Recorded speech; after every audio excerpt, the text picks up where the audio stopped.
أعوذ بالله من الشيطان الرجيم. بسم الله الرحمن الرحيم. قل هذه سبيلي أدعو إلى الله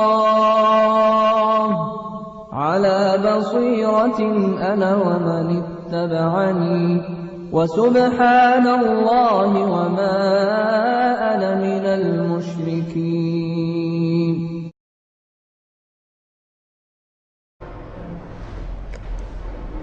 السلام عليكم ورحمة الله وبركاته. الحمد لله والصلاة والسلام على رسول الله. ما بعد، قال الله تعالى: يا أيها الذين آمنوا اتقوا الله وابتغوا إليه الوسيلة. সম্মানিত শ্রোতা মণ্ডলী, আজকে আমি আপনাদের সামনে ওসিলা সম্পর্কে কিছু আলোচনা করব। আমি আপনাদের সামনে যে আয়াতটি তেলাওয়াত করেছি, এই আয়াতকে কেন্দ্র করে অনেক আলেম আছেন যারা এর অপব্যাখ্যা করে মানুষকে পথভ্রষ্ট করছেন এবং তারা দলিল পেশ করছেন যে সবাইকে পীর ধরতে হবে। এই আয়াতে আল্লাহ রাব্বুল আলামিন পীর ধরতে বলেছেন। এখানে তারা আল ওসিলাহ এর অর্থ মাধ্যম অর্থাৎ পীর ধরতে হবে, অথচ এই আয়াতের অর্থ এই আয়াত থেকে রাসূলুল্লাহ সাল্লাল্লাহু আলাইহি ওয়াসাল্লামের সাহাবীগণ তারা কি অর্থ নিয়েছেন আমরা আজকে সংক্ষিপ্তভাবে জানব। আল্লাহ রাব্বুল আলামিন এই আয়াতে ইরশাদ করেন, হে মুমিনগণ, তোমরা আল্লাহকে ভয় করো এবং তার নৈকট্য অন্বেষণ করো। সূরা মায়েদা 35 নম্বর আয়াত। এখানে আল ওসিলা শব্দটি এসেছে। ওসিলা এমন বৈধ উপায় ও মাধ্যমকে বলা হয় যা বান্দাকে আল্লাহর নৈকট্যবর্তী করে দেয়। এই আয়াতের তাফসিরে ইবনে কাসিরে এসেছে, ইবনে আব্বাস রাদিয়াল্লাহু আনহু হইতে বর্ণিত, তিনি বলেন এর অর্থ হচ্ছে আল্লাহর নৈকট্য লাভ করা। ইবনে কাসিরে অন্য কাতাদা রাদিয়াল্লাহু আনহু হইতে এক তাফসিরে এসেছে, তিনি বলেন এর অর্থ হচ্ছে আল্লাহর আনুগত্য ও সন্তুষ্টির কাজ করে তার নৈকট্য লাভ করা। এবং এই ওসিলা সর্বপ্রথম দুই প্রকার, বৈধ ও অবৈধ ওসিলা। বৈধ ওসিলা সেটা বলা হয় যে আল্লাহর নাম ও গুণের ওসিলা করে আল্লাহর কাছে প্রার্থনা করা, আর তাওয়াসসুলু বি আসমাইল্লাহি ওয়া সিফাতিহি।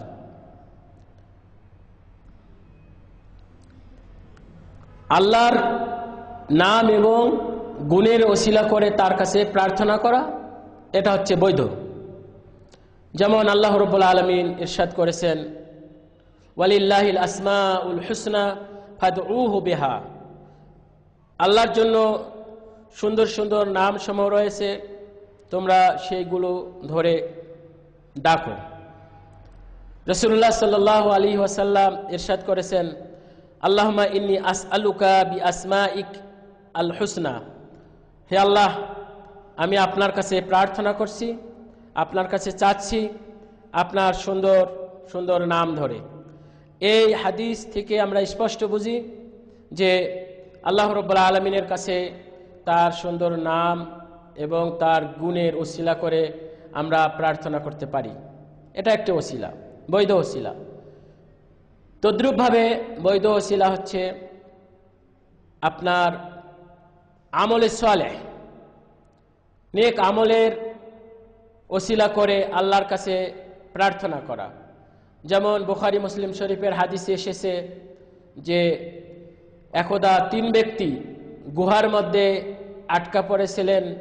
সেখানে তারা প্রত্যেকে তাদের নেক আমল নিয়ে আল্লাহর কাছে প্রার্থনা করেছিলেন এবং আল্লাহ রাব্বুল আলামিন তাদেরকে এই কঠিন বিপদ থেকে রক্ষা করেছিলেন।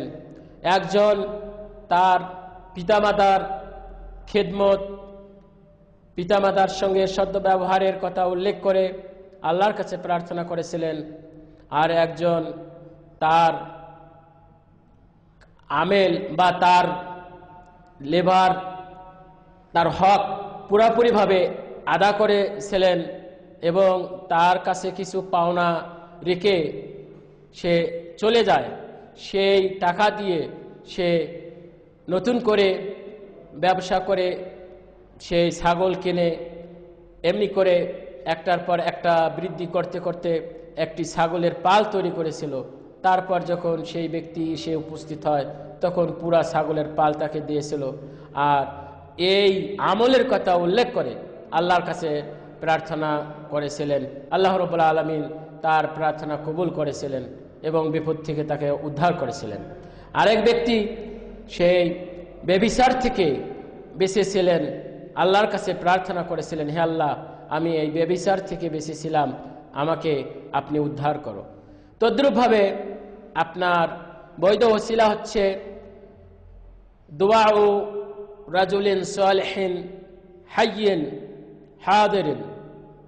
কোনো নেক ব্যক্তির, যে ব্যক্তি উপস্থিত আছেন, জীবিত আছেন, এই নেক ব্যক্তির দোয়ার ওসিলা করে তার কাছে প্রার্থনা করা, এটা হচ্ছে বৈধ।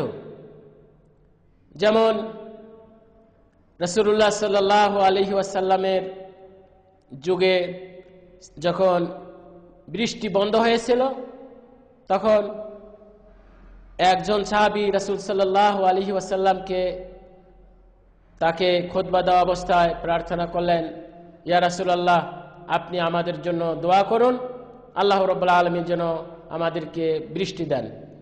এরপর রাসূল সাল্লাল্লাহু আলাইহি ওয়াসাল্লাম দোয়া করেছিলেন এবং বৃষ্টি হয়েছিল। তারপর রাসূল সাল্লাল্লাহু আলাইহি ওয়াসাল্লামের ইন্তেকালের পর আবার যখন পুনরায় বৃষ্টি বন্ধ হয়েছিল তখন তারা রাসূলুল্লাহ সাল্লাল্লাহু আলাইহি ওয়াসাল্লামের চাচা আব্বাস রাদিয়াল্লাহু আনহুর কাছে গিয়ে বলেছিলেন, হে রাসূল সাল্লাল্লাহু আলাইহি ওয়াসাল্লামের চাচা, রাসূল যখন বেঁচে ছিলেন তার কাছে আমরা প্রার্থনা করতে বলেছি, আল্লাহর কাছে দোয়া করতে বলেছি বৃষ্টির জন্য। আজকে আপনি উপস্থিত আছেন, রাসূল সাল্লাল্লাহু আলাইহি ওয়াসাল্লামে আমাদের কাছে জীবিত নেই, আপনি আজকে আমাদের কাছে উপস্থিত আছেন, আপনি আমাদের জন্য আল্লাহর কাছে প্রার্থনা করুন, দোয়া করুন, আল্লাহ রাব্বুল আলামিন যেন আমাদেরকে বৃষ্টি দান করেন। তখন তিনি দোয়া করেছিলেন এবং বৃষ্টি হয়েছিল। এই হাদিস থেকে আমরা বুঝতে পারি কোনো নেক ব্যক্তি, যে ব্যক্তি উপস্থিত আছেন এবং জীবিত আছেন, এই রকম ব্যক্তির কাছে তার দোয়ার ওসিলা করে আল্লাহর কাছে প্রার্থনা করা, এটা জায়েজ হতে পারে।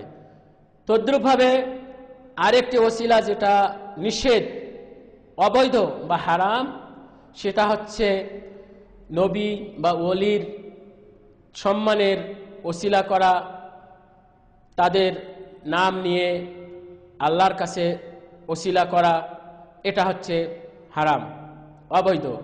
তদ্রূপভাবে কোনো মৃত্যু ব্যক্তির ওসিলা করা, তার কবরের ওসিলা করা বা মৃত্যু ব্যক্তির কাছে গিয়ে তাকে ধরে ডাকা, তার ওসিলা করে দোয়া করা, এটা হচ্ছে হারাম। এমনি করে আপনার কোনো ব্যক্তি যদি নবীর কাছে বলে, রাসূল সাল্লাল্লাহু আলাইহি ওয়াসাল্লামের কবরের কাছে গিয়ে বলে, ইয়া রাসূলুল্লাহ, আপনি আমাকে রক্ষা করুন বা আপনার ওসিলা আল্লাহর কাছে আমি চাচ্ছি, এগুলো সম্পূর্ণ অবৈধ, এটা বলা যাবে না। আল্লাহ রাব্বুল আলামিন ইরশাদ করেছেন, ফাদউনি আস্তাজিব লাকুম, তোমরা আমাকে ডাকো, আমার কাছে প্রার্থনা করো, আমি তোমাদের ডাক, আমি তোমাদের দোয়া কবুল করব, আমি তোমাদের ডাকে সাড়া দেব। তাহলে বন্ধুগণ, আমাদেরকে সরাসরি আল্লাহ রাব্বুল আলামিনের কাছে প্রার্থনা করতে হবে, ডাকতে হবে, তার কাছে চাইতে হবে।